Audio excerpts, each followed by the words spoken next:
اللهم صل على سيدنا مولانا محمد وعلى آل سيدنا مولانا محمد وبارك وسلم.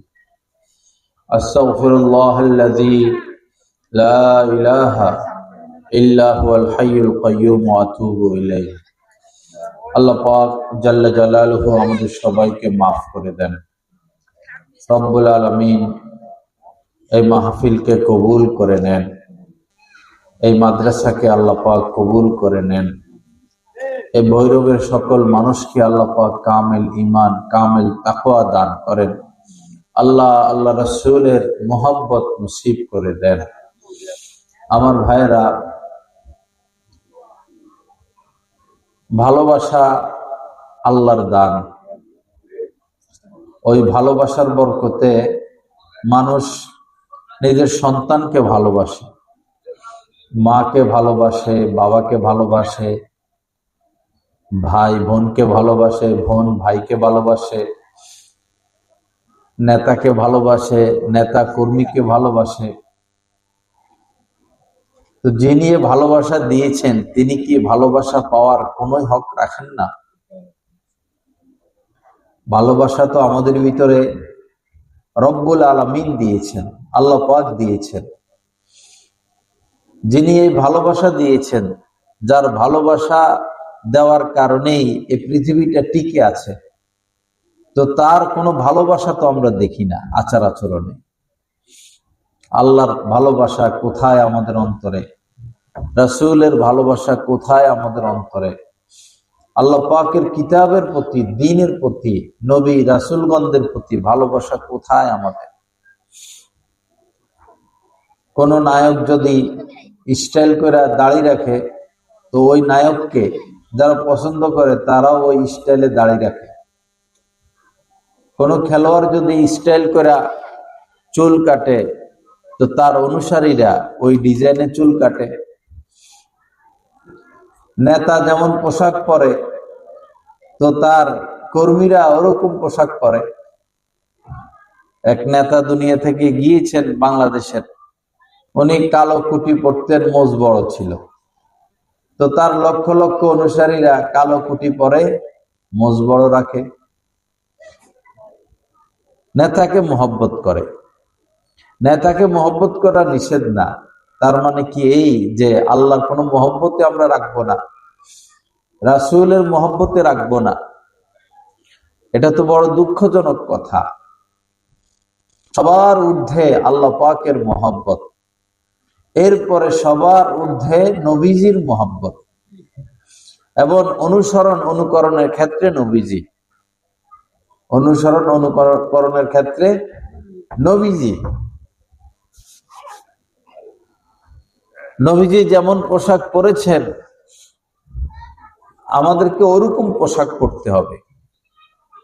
নবীজি যেভাবে ঘুমিয়েছেন, আমাদেরকে সেভাবে ঘুমাতে হবে। নবীজি যেভাবে ঘুম থেকে জেগেছেন এবং এরপরে যা করেছেন, আমাদেরকে সেটা অনুসরণ করতে হবে। নবীজির চলা ফেরা, উঠা বসা, কথাবার্তা, খাওয়া দাওয়া, লেনদেন, পোশাক আশাক, হাতের নখ কাটা, চুল কাটা, নখ রাখা, চুল রাখা, নখ তো রাখা না, চুল রাখা, সর্বক্ষেত্রে নবীজির অনুসরণ। আর এজন্যই আল্লাহ পাক নবীজিকে পাঠিয়েছেন, লিউতাআ বিইযনিল্লাহ। রাসূল পাঠালাম আল্লাহর নির্দেশে, যেন তোমরা রাসূলকে অনুসরণ অনুকরণ করো। মা আতাকুমুর রাসূলু ফাখুযু। রব্বুল আলামিন পবিত্র কোরআনুল কারীমের মধ্যে বলেন, আমার রাসূল তোমাদেরকে যা দেন, যা করতে বলেন, এটা তোমরা করো। ওমা নাহাকুম আনহু ফান্তাহু। এবং উনি যেগুলো নিষেধ করেন, আমার নবী তোমাদেরকে যেগুলো নিষেধ করেন, সেগুলো থেকে তোমরা বিরত থাকো। এবং পবিত্র কোরআনের মধ্যে আল্লাহ পাক বলেছেন, কুল, হে নবী আপনি বলুন, ইন কুনতুম তুহিব্বুনাল্লাহ, তোমরা যদি আল্লাহকে পেতে চাও, আল্লাহ পাকের মহব্বত পেতে চাও, জান্নাত পেতে চাও, ফাত্তাবিউনি, তো আমি নবীকে অনুসরণ করো, অনুকরণ করো। ইউহিব্বুকুমুল্লাহ, তো আল্লাহ তোমাদেরকে ভালোবাসবেন। ওয়া ইয়াগফির লাকুম যুনুবাকুম, এবং তোমাদের গুনাহগুলোকে মাফ করে দিবেন। কেননা আল্লাহু গফুরুর রহিম, আল্লাহ পাক অত্যন্ত ক্ষমাশীল এবং চিরদয়াময়। তো অনুসরণ, নেতা যত বড় হোক, অনুসরণ নেতাকে নয়, অনুসরণ করতে হবে রাসূলকে। নায়ক যত উত্তম ভাবে অভিনয় করুক না কেন, মন যতটা জয় করুক না কেন, অনুসরণ নায়ককে নয়, নায়িকাকে নয়, গায়ক গায়িকাকে নয়, অনুসরণ করতে হবে রাসূলকে, রাসূলের সুন্নতকে। এসেছে আলাইকুম বিসুন্নতি ওয়া সুন্নাতিল খুলাফাইর রাশিদিন আল মাহদিয়্যিন। নবীজি বলেন, তোমাদের উপর আবশ্যকীয় কর্তব্য হচ্ছে আমার সুন্নত মোতাবেক চলা। এমন এমন বিষয় থাকতে পারে যেটা নবীজির জামানায় ছিল না, সাহাবাদের জামানায় এসেছে, খোলাফায়ে রাশিদিনের জামানায় এসেছে। এই জন্য নবীজি বলেন, আমার সুন্নত এবং আমার হেদায়েত প্রাপ্ত যারা খলিফা, তাদের সুন্নতকে অনুকরণ করা, এটার মধ্যে কামিয়াবি। আল্লাহ আমাদের সবার প্রতি মেহেরবানি করেন, দয়া করেন। আমার মহল্লার ভাই বোনেরা, নাজাত যদি পেতে চাই, অনেকে আছে বাবাকে অনুসরণ করে, বাবাকে অনুসরণ করে। হ্যাঁ, বাবা যদি আলেম হন, পীর যদি আলেম হন, তিনি যদি সুন্নত মোতাবেক চলেন, আর তার কোনো অভ্যাস বা কোনো পোশাক উঠা বসা যদি সুন্নতের বিপরীত না হয়, তখন সেটা অনুসরণ করতে বাধা নেই। যেমন আমাদের হযরত সৈয়দ হোসেন আহমদ মাদানী রহমতুল্লাহ আলাই কিস্তি টুপি পড়তেন, আর হযরত থানভী রহমতুল্লাহ আলাই গোল টুপি পড়তেন।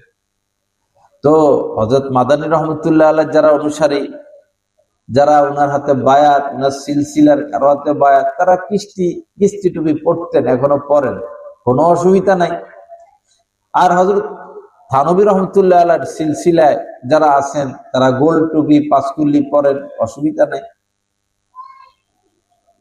কিন্তু নিজের শায়েখ অথবা বাবা, তিনি হক্কানি হতে হবে, আলেম হতে হবে, মুত্তাকি হতে হবে।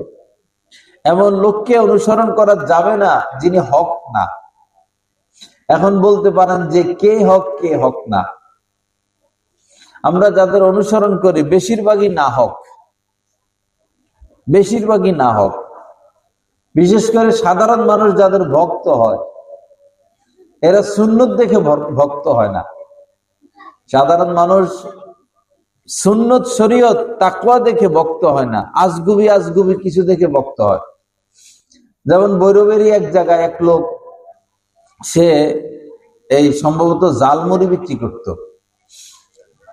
জালমুড়ি বিক্রি করে কি আর 5 তলা বিল্ডিং করা যাবে? ঢাকা শহর বাড়ি করা যাবে, গাড়ি করা যাবে? তো জালমুড়িওয়ালার মাথায় একটা বুদ্ধি আসছে, সে একটা কবর খনন করছে। কবর খনন করে কবরের ভিতরে ঢুকে বসে রয়েছে, আর বাইরে হয় না, কবরের ভিতরেই থাকে। আর এটা চতুর্দিকে প্রচার হয়ে গেছে। আবার এদের প্রচার কর্মীও আছে, মহিলা প্রচার কর্মী আছে, পুরুষ প্রচার কর্মী আছে। তারা প্রচার করতেছে, দেখো কত বড় আল্লাহর ওলি, কবরের ভিতর থেকে বাইর হয় না, জীবিত অবস্থায় কবরে ঢুকে গেছেন। কি কও, কি কও?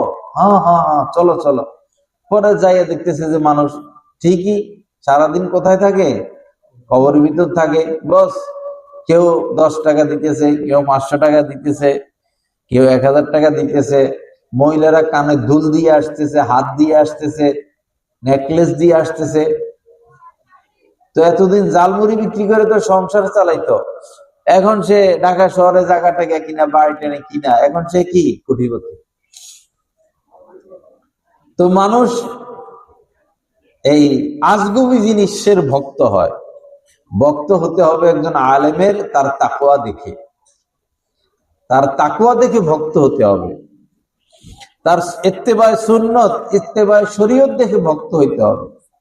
সে একটা আজগুবি খবর, আজগুবি কাম করে ফেলছে, নদীর উপরে জায়নামাজ বিছায় নামাজ পড়তেছেন, হাওয়ায় উঠতেছেন, এটা তো হলো আপনার জাদুবিদ্যা।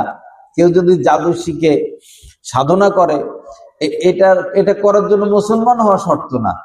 একজন হিন্দু হোক, একজন বেদিন হোক, একজন খ্রিস্টান হোক, যদি তারা সাধনা করে, জাদু শিখে, তো হাওয়ার উপরে উঠতে পারবে, নদীর উপরে বিছায় নামাজ পড়তে পারবে। এটা তো কোনো কেরামত, এটা তো কোনো এই শরীয়তে এটার কোনো এতেবার নাই। শরীয়তে তিনিই হক, যিনি, যার মধ্যে শরীয়ত আছে, যার মধ্যে সুন্নত আছে, যিনি কোরআন সুন্নাহ মোতাবেক চলেন, তিনি হক। আল্লাহ আমাদের সবাইকে বুঝা এবং আমল করার তৌফিক দান করেন। আমার এলাকাবাসী, মুসল্লিয়ান ইকরাম, আল্লাহকে ভয় করি, আল্লাহকে ভয় করি। লাফালাফি যতই করি না কেন, আজ নয় কাল এই মোহাব্বতের ঘর বাড়ি সম্পদ ছাড়তেই হবে, আল্লাহর কাছে যেতে হবে। এই বাচ্চা কাচ্চাগুলো আল্লাহর দয়া, কত কোটিপতি আছেন, বাচ্চা নাই। কত প্রেসিডেন্ট, প্রধানমন্ত্রী আছেন, সন্তান নাই। কত শিল্পপতি আছেন, সন্তান নাই। কিশোরগঞ্জ নরসিংদীর সবচেয়ে ধনী মানুষ কাদের মোল্লা সাহেব, পুরো বাংলাদেশের মধ্যে উনি উল্লেখযোগ্য ধনী। তো ধন তো আছেন, কিন্তু সন্তান তো নাই, সন্তান নাই। তো যার সন্তান নাই তার আর আছে কি? তার তো কিছুই নাই। সন্তান 1000 কোটি টাকার চেয়েও সন্তানের দাম বেশি। কাদের মোল্লা সাহেবকে যদি বলা হয় যে 500 কোটি টাকা দিবা, বিনিময় তোমার একটা সন্তান হবে, সে কবে 100 কোটি টাকা নিয়ে যাও, 500 কিসের, 1000 কোটি টাকা নিয়ে যাও, তাও যেন আমার একটা সন্তান হয়। কথা ঠিক নেবে? ঠিক ঠিক।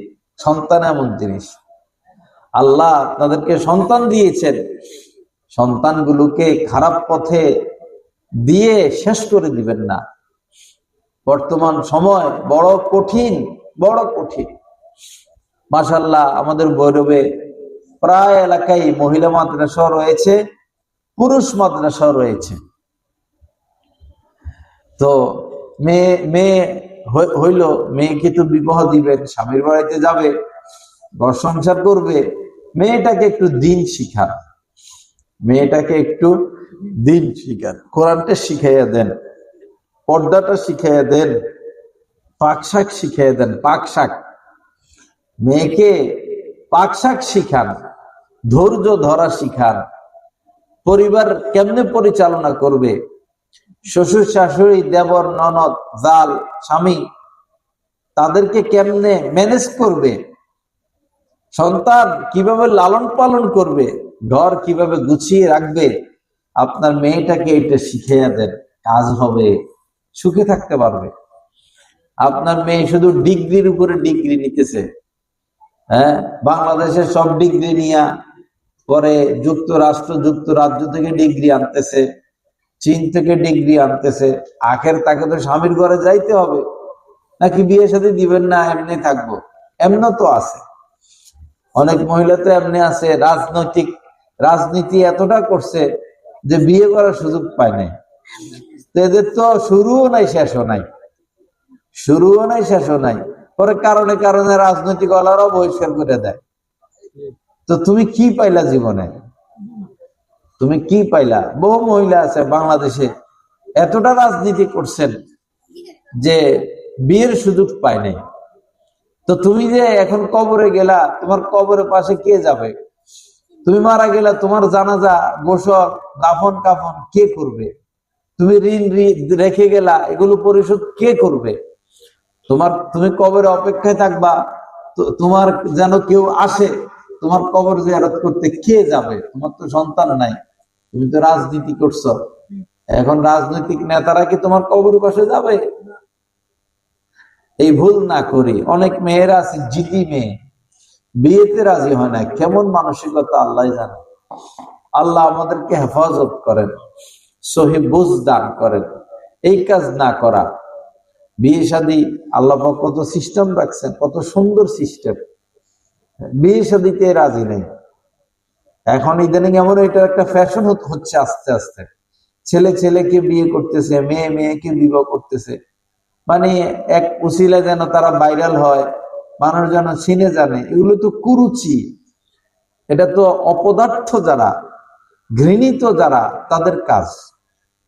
ঘৃণিত যারা তাদের কাজ। এক মেয়ে কেমনে ভাইরাল হবে, রাস্তা খুঁজে পায় না, কেমনে সে সারা পৃথিবীর মানুষের চোখের সামনে ভাসমান হবে, রাস্তা খুঁজে পায় না। পরে রাস্তা একটা পাইছে যে তাহলে আমি কম্পিউটারকে বিয়ে করি।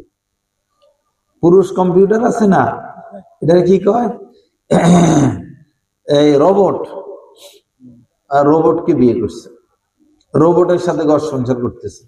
অনুষ্ঠান হয়েছে, এই বিয়েতে তার মা ছিল, বাবা ছিল, দাওয়াত ছিল, আনুষ্ঠানিক ভাবে রোবটের সাথে কি হয়েছে, বিয়ে হয়েছে। এর মাধ্যমে সে ভাইরাল হয়েছে। এগুলা কুরুচি, কুরুচি। আল্লাহ এই সংস্কৃতি থেকে আমাদেরকে ফিরে আসার তৌফিক দান করেন। আমাদের নওজোয়ান ছেলেরা দেখা যায় কি দিয়ে নাম লেখে, একটা দাগ দেয় শরীরে, হ্যাঁ, ক্যাটো, ট্যাটো না ক্যাটো, ট্যাটো, টয়কেটে, টয়কেটে, হ্যাঁ, ট্যাটু, ট্যাটু, টয়কেটে, টয়কেটে, ট্যাটু, ট্যাটু করে। তো ট্যাটু করলে তো তার জীবনে সে পবিত্র হবে না। এখানে যে এই দাগটা দিল, অজু হয় না, তো অজু হয় না, গোসল হয় না, তার উপরে বারবার গোসল ফরজ হবে, তো সে কেমনে গোসল করবে? তার তো এটা আর উঠে না। এটা ভিতরের সাথে সংযুক্ত হয়ে যায়, চামড়ার সাথে, রক্তের সাথে। এই ট্যাটু হিন্দুরা করতে পারে, খ্রিস্টানরা করতে পারে, নাস্তিকরা করতে পারে, মুসলমান তো পারে না এটা করতে। এটা তো একজন মুসলমানের কাজ না। ছেলেরা ওই যে প্রেমিকার নাম লেখে, প্রেমিকার নামের প্রথম অক্ষর, তার নামের প্রথম অক্ষর দিয়া, প্লাস চিহ্ন দিয়া, লাভ চিহ্নের ভিতরে দিয়া ট্যাটু করে। মানে লাজ লজ্জা নষ্ট হয়ে গেলে পরে আর কি করব? পরে হাফ প্যান্ট করে পরে ঘুরে, আছে না সমাজের মধ্যে, কানের মধ্যে দুল একটা লাগায় ট্যাটু করছে, এরপরে এখন হাফ প্যান্ট একটা পরা, শর্ট প্যান্ট পরে রাস্তায় রাস্তায় ঘুরে। আসলে এরা কোনো মানুষের সমাজে বসবাসের উপযুক্ত না। এরা মনুষ্যত্ব বোধ এরা হারিয়ে ফেলেছে। আল্লাহ হেফাজত করেন। মেয়েরা ছেলে হয়, শার্ট প্যান্ট পরে, চুল কাইটা ফেলে, কি করে, কি হইতেছে বহির্বিশ্বে, সারা বিশ্বে। সেই অপসংস্কৃতি এই দেশে ঢুকাইতে চাচ্ছে, অপসংস্কৃতি এই দেশে ঢুকাইতে চাচ্ছে। তাদের দেশে বিয়ে শাদী নাই, বাচ্চা কাচ্চা নেয় না। এখন মুসলমানরা তো বিয়ে শাদী করে, ঘর সংসার করে, আর মুসলমানদের মধ্যে এটা ঢুকাইতে চাচ্ছে যে এই দেশে যেন এগুলো চালু হয়, বিয়ে শাদী অফ হয়ে যাক। আবার বিয়ে শাদী করলে যেন বাচ্চা না নেয়, একটা বাচ্চা নেয়, দুইটা বাচ্চা নেয়।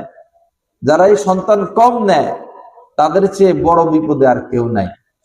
একটা সন্তান নিল, দুইটা সন্তান নিল, কম সন্তান নিচ্ছে যারা, কঠিন বিপদে আছে। যদি একটা সন্তান নেয়, দুইটা সন্তান নেয়, একটা ছেলে একটা মেয়ে, তো ছেলের উপরেই তো তার ভবিষ্যৎ, ছেলে কেন্দ্রিক তার জীবন। এই ছেলেরে এত আদর করে, এটা মানুষ হয় না। আর ছেলের মোহতাজ থাকে, কারণ ছেলে ছাড়া তাদের উপায় নেই। ছেলের মোহতাজ, ছেলের সাথে বাড়াবাড়ি করতে পারে না, ছেলেকে শাসন করতে পারে না, দমকাইতে পারে না। ছেলে অন্যায় করলে সে রাগ করবে, সে বিষ খাবে, সে ছাদের থেকে লাফ দিয়ে পড়বে। বিভিন্ন কারণে ছেলের মোহতাজ হয়ে থাকে। পরে ছেলের কথায় মা বাবা উঠে আর বসে, পরে এই ছেলের গোলামি করতে হয়। একটা বাচ্চা তাদের, পরে ছেলে হোক মেয়ে হোক, গোলামি করা লাগে মা বাবা। হ্যাঁ, আর সমাজের মধ্যে বলে যার এক ছেলে, সে তার মা বাবার কি দেয় না, ভাত দেয় না। এক ছেলে যার, মা বাবার খবর নেয় না, আলাদা হয়ে যায় কয়দিন পরে। এই বিপদে কেন পড়বেন? বাচ্চা কম নিবেন কেন? এটা বড় কঠিন পরিস্থিতি, বাচ্চা কম নেওয়া। আল্লাহ রাস্তা খুলে রাখছেন, সন্তান নেন। একটা সন্তান, দুইটা সন্তান, তিনটা সন্তান, চারটা সন্তান নেন। এটা তো সম্পদ আপনার। আপনি যদি 1 লাখ টাকার মালিক হন, ভালো কথা। আরো 1 লাখের মালিক হলেন, ভালো কথা। 5 লাখের মালিক হলেন, ভালো কথা। 50 লাখ টাকার মালিক হলেন, ভালো কথা। একটা বাড়ির মালিক হলেন, খুশি। আরেকটা বাড়ির মালিক হলেন, খুশি। আরেকটা বাড়ির মালিক হলেন, খুশি, ভালো কথা। আপনার সম্পদ তো গাড়ি বাড়ি টাকা পয়সা বড় সম্পদ না সন্তান বড় সম্পদ? সন্তান বড় সম্পদ। তো সন্তান কেন কম নিবেন? সন্তান কেন কম নিবে? এটা তো আসল সম্পদ। টাকা পয়সা যে সম্পদ, এটা আজকে আছে কালকে নাই, আজকে আছে কালকে নাই। গত 16 বছর 15-16 বছরে আমাদের বিগত সরকারের এমপিরা, মন্ত্রীরা, আমলারা, বিভিন্ন অফিসাররা হাজার হাজার কোটি টাকা কামাইছে। তো যেগুলো দেশের মধ্যে যে বাড়ি গাড়ি করছে, জমি জমা কিনছে, এগুলা রাইখে তো চলে যেতে হয়েছে। ঢাকা শহরে এমন এমন বাড়ি দেখছি আমি, উত্তরার এদিকে মনে হয় কত কোটি টাকা যে খরচ করছে, রাজপ্রাসাদ, পরে এখন সব খালি, দারোয়ানও নাই, দারোয়ানও নাই, গেছে গা। লাভ হইল কি? সম্পদ থাকে না, কিন্তু আপনার সন্তান তো থেকে যাবে। এজন্য কেউ সন্তান কম নিবেন না, আল্লাহর উপর ভরসা করে। যদি স্ত্রী সুস্থ থাকে আর সন্তানও সুস্থ, লালন পালন মতো আছে, সহ্য ক্ষমতা আছে, তাহলে সন্তান বেশি নিবেন। দারিদ্রতার ভয়ে সন্তান হত্যা করবেন না। ওয়ালা তাকতুলু আওলাদাকুম খাশিয়াতা ইমলাক। আল্লাহ পাক বলেছেন যে দারিদ্রতার ভয়ে সন্তান হত্যা করো না। আসতে দাও, নবীর উম্মত বাড়ুক, মুসলমান বাড়ুক, মুসলমান বাড়ুক, নবীর উম্মত বাড়ুক। হিটলার কয়টা ইহুদি রেখে গেছিল? অল্প কয়টা ইহুদি, একটা নৌকার উপরে অল্প কয়টা ইহুদি রেখে গেছিল। হিটলার এগুলারে শেষ করে দিত, পৃথিবীটা নাজাত পাইত। যাক, সে রাইখে গেছে যেন এই পৃথিবীর মানুষ বুঝে ইহুদিরা কত খারাপ, বুঝানোর জন্য কিছু রাইখে গেছিল। তো দেখুন, এই অল্প কয়টা ইহুদি এখন লক্ষ লক্ষ হয়ে গেছে। 7টা 8টা 15টা 20টা 19টা 22টা বাচ্চা হয় এক এক ইহুদি মহিলা। তো বাড়বে না? আর আমরা মুসলমানরা দুইটা হইলে যথেষ্ট, একটা হইলে ভালো হয়, এরকম শয়তানি কথা আমরা কই। এগুলো শয়তানি কথা, এটা ইমানদারি কথা না। আল্লাহ আমাদের সবাইকে মাফ করে দেন। যাই হোক, এখানে আমাদের হযরত মাওলানা মতিউর রহমান ফারুকী সাহেব দামাত বারাকাতুম একটা মহিলা মাদ্রাসা দিয়েছেন। বেচারা সারা জীবন এই এলাকায় ভৈরবে, এবং শেষ জীবনে এসে এখানে জায়গা নিয়েছেন, মাদ্রাসা দিয়েছেন। তো আপনারা তার সহযোগী হবেন, সহযোগিতা করবেন, দোয়া করবেন, সম্পর্ক রাখবেন। বিশেষ করে আপনাদের মেয়েদেরকে পড়তে দিবেন, এবং মাদ্রাসার যে সহযোগিতা দরকার পাশে থাকার চেষ্টা করবেন। একজন আলেমকে সহযোগিতা করা, দ্বীনকে সহযোগিতা করা। তো যে দ্বীনের সহযোগিতা করবে, আল্লাহ তার সহযোগিতা করবেন। ইন তানসুরুল্লাহা ইয়ানসুরকুম ওয়া ইউসাব্বিত আকদামাকুম। আল্লাহ পাক বলেন, তোমরা যদি আমার দ্বীনের সহযোগিতা করো, তা আমি তোমাদের সহযোগিতা করব এবং তোমাদের কদমকে দৃঢ় রাখব। আল্লাহ সহি বুঝ দান করেন। আল্লাহ পাক আমাদেরকে মাফ করে দেন। এই মাহফিলকে আল্লাহ পাক কবুল করেন। যারা মাহফিলে এখনো আসেন নাই, মাশাআল্লাহ, বাদ এশা গুরুত্বপূর্ণ আলোচনা হবে।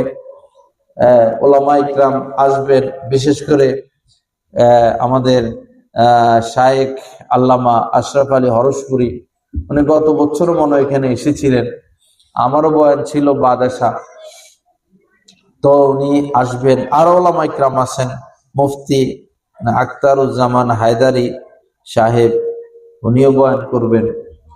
তো রাস্তাঘাটে ঘোরাফেরা না করে মাহফিলে চলে আসা। আমি দেখলাম রাস্তাতে অনেক মানুষ, যে দোকান টোকান উঠলো, অনেক মানুষ ঘুরে গেলে। ওইখানে ঘোরাঘুরি করে তো কিছু পাবেন না, ঘোরাঘুরি করে কিছু পাওয়া যাবে না। ঘোরাঘুরি তো সারা জীবনই করি, বছর তো মাহফিল তো বছরে একবার হয়, আপনার মহল্লায় মাহফিল একবার হয়, সারা বছর হয় না। ঘোরাঘুরি করতে পারবেন, 12 মাসই করতে পারবেন। যেদিন মাহফিল, এদিন ঘোরাঘুরি না কইরা মাহফিলে আসলাম,